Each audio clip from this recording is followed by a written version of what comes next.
Ladies and gentlemen! This amazing video is brought to you by the #1 website builder, Squarespace. Alright, lady and gentlemen, strap yourself in, grab a drink, and prepare to dive into the post-apocalyptic wasteland that is Furiosa, and nothing to do with Mad Max Saga. Furiosa fought the world. In the dystopian wasteland of cinema, Furiosa Mad Max Saga emerges like a rusty, sputtering vehicle desperately in need of a tune-up. Directed by George Miller, the prequel aims to expand the Mad Max universe, but instead feels like it's stuck in neutral, trying to find its way back to the excitement of Fury Road. That's bait. Now, as a lifelong Mad Max fan, you think I would have been pumped to see Mad Max Fury Road when it hit the cinemas, but I wasn't. It looked too far removed from the Mad Max I'd grown up with, and I couldn't see anyone else playing Max besides Mad Mel Gibson himself. Hey, you want to see crazy? I'll tell you. I was happy with the original trilogy, maybe not so much the third one, and I didn't need more. Plus, the XB hardtop was the real star of those movies. So, what was the point? And then I saw Fury Road. And even though in my heart it had no connection to the original films, I had to admit it was still one of the best action films I'd ever seen. The war rig chase, which is virtually the whole movie, was insanely good, and with just a little bit of headcanon, you could make Fury Road fit with the original 3 films. Let me explain. Max in Fury Road isn't the original Max, because we had seen Max grow old and we'd also seen the Interceptor destroyed.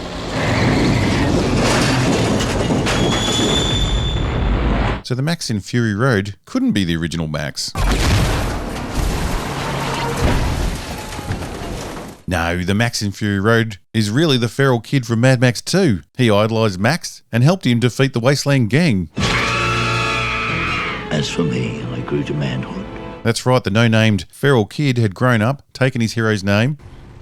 My name is Max. And had also rebuilt another Ford XB hardtop, the car his hero drove when he was a kid. See, it all fits. Now we can all enjoy Fury Road. So Furiosa, remember her? The one-armed warrior who worked with Max to release the wives in Fury Road. Well, she's back, or rather a younger version of her is back, because who doesn't love a good prequel to explain things we really didn't need to know in the first place? Me! I don't love prequels. In fact, I could go the rest of my life without seeing another prequel, but that ain't gonna happen because Hollywood is horny as for prequels. I mean, look at the state of Star Wars. Except for the sequels, every other movie and TV show has been a prequel answering questions no one was asking. Solo. Furiosa spans 15 years, which is very different from the previous Mad Max films that ranged from just a couple of days to at most a week. The film was also divided into 5 chapters for some reason, such as The Pole of Inaccessibility, which sounds like the title of an Indiana Jones porn parody. While Fury Road was a relentless chase scene, Furiosa takes its time, offering episodic tension and deeper dives into the lore of the Mad Max universe. We finally get to see places like Gastown and Bullet Farm, which look exactly like a factory in a quarry, so not really that exciting. Anna Taylor-Joy takes over the role of Furiosa, and while her performance is fine and she has a striking look, I never felt like I was watching the same character from Fury Road. This is highlighted when the film runs right up to the start of Fury Road, and we have to pretend that Furiosa grows in height, muscle mass and age within about 10 minutes. Furiosa must be on some of that Ben Affleck magic powder. Hiding behind your keyboard, spewing out all this toxic. The film opens with Furiosa being kidnapped from her idyllic green place, only to be plunged into a desert wasteland full of over-the-top villains and bizarre set pieces. Chris Hemsworth plays Dementus. Who do we have here? He looks like he's just wandered in from a Monty Python sketch with his absurd prosthetic nose and hammy dialogue. He oscillates between menacing warlord and comedic relief, often in the same scene, leaving the audience wondering if they're supposed to fear him or laugh at him. And I don't mean that as a criticism. Ladies and gentlemen! His character is great, even though the film isn't sure what to do with him for half the time. Dementus rides around on a motorcycle chariot, which seems crazy until you realise they used to race those motorcycle chariots back in the day. Back in the days when killing people was an acceptable form of entertainment. Now, my biggest problem with the Furiosa movie is that I'm not sure why it was made. Most filmmakers want to top their last effort or go in a different direction. This film goes in the exact same direction, but with less effort. Even the highlight of the movie, the truck chase action scene, is like watching a Bollywood remake of Fury Road. It's not as big, it's not as creative, and it uses a ton more CGI. And not very good CGI. Plus, for fuck's sake, George, do we have to have a fucking truck chase in every bloody film? The truck chase in Mad Max 2 was and still is amazing. And I like how George turned that idea into a full movie with Fury Road. But really, another truck chase? Can't we just get back to cars and motorbikes? I swear, if they released a Mad Max movie that was just the opening of Mad Max 2 extended over 2 hours, I'd be a very happy robot.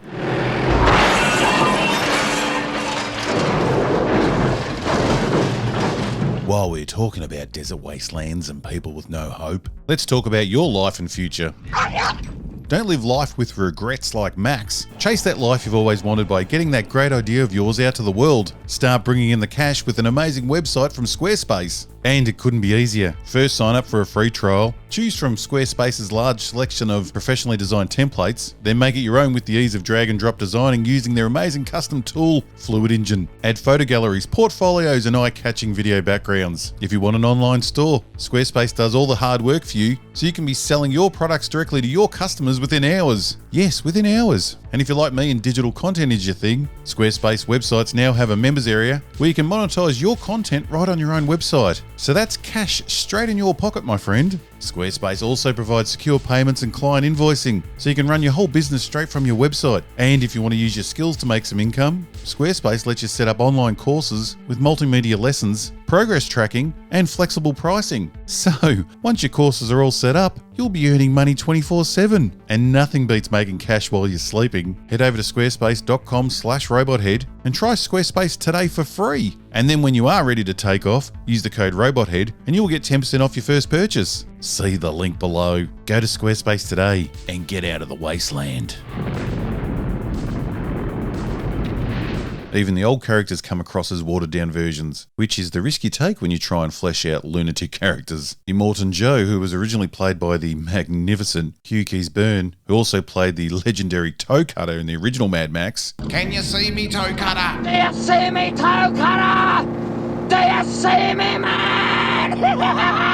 Immortal Joe in Fury Road was nuts, with a performance that was over the top and some of the best eyebrow acting I've ever seen. He came across as a terrifying, unstoppable villain, and quite the ladies' man. The Immortan Joe in Furiosa never lifts above a cosplay version whose menacing presence has just gone missing, and the eyebrows, they never come close to reaching the levels of the Fury Road's unhinged Immortan Joe. In fact, Immortan Joe's whole inner circle comes across as more of a bunch of sleazy swingers than feared rulers of the wasteland. We even get a watered-down Max. Not the feral kid Max, though he is there with the glorious Ford XB hardtop for a brief moment. Trust me, if you blink you'll miss him. No, the watered-down version is Praetorian Jack, who is surprisingly meant to be some type of love interest for Furiosa. I say surprisingly because there is zero chemistry between him and our lead. In fact, there is zero chemistry between Tom Burke, who plays Praetorian Jack, and every other thing in the film. It's like they took Mel Gibson and removed all his personality and charisma. I tell you, cardboard cutout of Mel sitting in the driver's seat would have been more interesting. However long it takes, promise you'll find your way home. But despite all of this, Furiosa isn't without its moments. There are glimpses of the gritty, intense energy that made Fury Road a modern classic, but these moments are fleeting, buried under layers of overproduction and uneven tone. It's a film that tries to be everything at once: a prequel, a standalone story, a high-octane action flick, and a character study, but ends up being a diluted version of all. Do you have it in you to make it epic? I really wanted to enjoy Furiosa, a Mad Max saga, and I tried. I tried for 2.5 freaking hours, and while my eyeballs were entertained, my brain wasn't. And as for the heart, that only got excited when I saw the feral kid Max and his hardtop XB pass by. And that was only for about 15 seconds. Seeing Max in this film that was set 15 to 20 years before Fury Road really messes with the Max timeline that was just completely bastardized in Fury Road anyway, so who cares? So if you enjoyed Fury Road and want to see a similar film with performances, story and action that's not quite as good as Fury Road, then race on down to the cinema. Me, I'm going to pour myself a drink and watch Mad Max 2 again and get my Interceptor fix.